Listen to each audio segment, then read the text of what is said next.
नए साल पर कौन कौन से ड्रामे परिस्तारों के लिए पेश किए जाने वाले हैं, किस अदाकार की किस के साथ जोड़ी जमने वाली है। 2025 में फिरोज खान और आयजा खान पहली बार एक साथ ड्रामा सीरियल हमराज में जलवा अफरोज होने जा रहे हैं। ड्रामे की दूसरी खास बात यह है कि इसे इश्क मुर्शिद के हिदायतकार फारूक रिंद ने डायरेक्ट किया है। Humraaz is a crime thriller drama and will be out soon. शेर वो ड्रामा सीरियल है जिसमें सारा खान पहली बार दानिश तैमूर की हीरोइन बनने जा रही हैं। दोनों अपनी अपनी जगह परिस्तारों की एक बड़ी तादाद रखते हैं और इसी बिना पर हर एक को इस तख्लीक का बेचैनी से इंतजार है। 6 साल बाद महविश हयात छोटी स्क्रीन पर अपनी अदाएं दिखाएंगी ड्रामा सीरियल डायन के जरिए। ड्रामे में एहसन खान भी हैं, जबकि हिरा मानी भी अहम रोल प्ले कर रही हैं। ड्रामे की डायरेक्शन तेरे बिन फेम सिराजुल हक दे रहे हैं। कहानी प्यार, इश्क और इंतकाम के गिर्द घूमती है। शाहजेब खानजादा किसी तारुफ के मोहताज नहीं। इन्हीं का लिखा हुआ ड्रामा सीरियल केस नंबर 9 2025 में पेश किया जाएगा, जिसकी कास्ट खासी ह्यूज है। इनमें सबा कमर, जुनीद खान, फैसल कुरैशी, आमना शेख और गौहर रशीद नुमाया हैं। The drama is being directed by खाई डायरेक्टर सैयद वजाद। कहा जा रहा है कि ड्रामा एक्शन और थ्रिलर क्राइम होगा।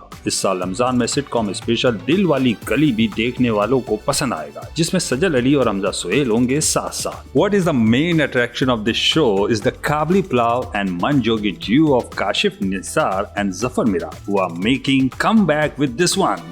इश्क मुर्शिद की दुरेफिशा सलीम दो हीरोज की हीरोइन बनने जा रही हैं। जी हाँ, एक तरफ होंगे फिरोज खान तो दूसरी तरफ अहमद अली अकबर। परिजात के राइटर हाशिम नदीम का लिखा हुआ ये शाहकार है, जिसकी डायरेक्शन दानिश नवाज दे रहे हैं। साल 2025 में हिमायूं सईद और सजल अली जोड़ी बनाएंगे ड्रामा सीरियल मैं मंटू नहीं हूँ। ड्रामे में साइमा नूर, सनम सईद और अजान समीर खान भी हैं, जबकि इसे लिखा है खलीलुर रहमान कमर ने और डायरेक्शन दी है नदीम बेग ने। रक्षी स्वीट्स वो ड्रामा सीरियल है जिसमें सहर खान और खुशहाल खान शामिल हैं। ड्रामा सीरीज शंदूर में फवाद खान और सनम सईद अपनी अदाकारी के जौहर दिखाएंगे। ये web series Indian TV channel से नशर होगी। नेटफ्लिक्स के लिए पाकिस्तान की तरफ से पहला ड्रामा सीरियल भी इसी साल नशर होने जा रहा है। नाम है ड्रामे का जो बचे हैं संग समेट लो, जिसमें सितारों की एक बड़ी कास्ट शामिल है। इनमें फवाद खान, मायरा खान, माया अली, हानिया आमिर, अहद रजा मीर और इकरा अजीज जैसे सितारों के नाम नुमाया हैं। तो फिर हो जाएं तैयार, इस साल टीवी स्क्रीन पर आपको कई धमाका खेज परफॉर्मेंस देखने को मिलेंगी।